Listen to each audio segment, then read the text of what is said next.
Welcome to Luca and Miguel. Enjoy the video. You'll open Waze and begin by granting location and network permissions so routes are accurate and live.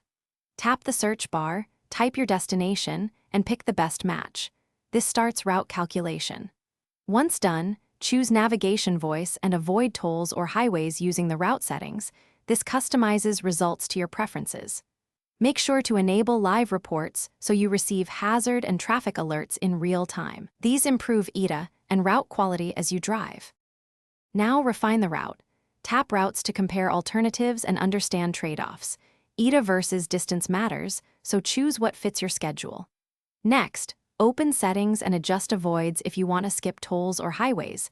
This recalculates the path immediately. Then connect to CarPlay or Bluetooth so voice prompts and the map display on your car screen. Make sure Bluetooth priority is on if you also use phone audio. This keeps cues audible without interrupting music.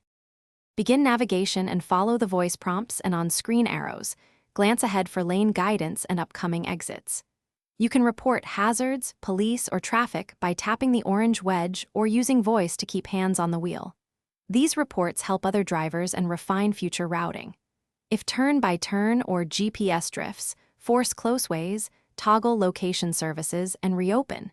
If issues persist, restart your iPhone or reinstall Waze. This usually clears.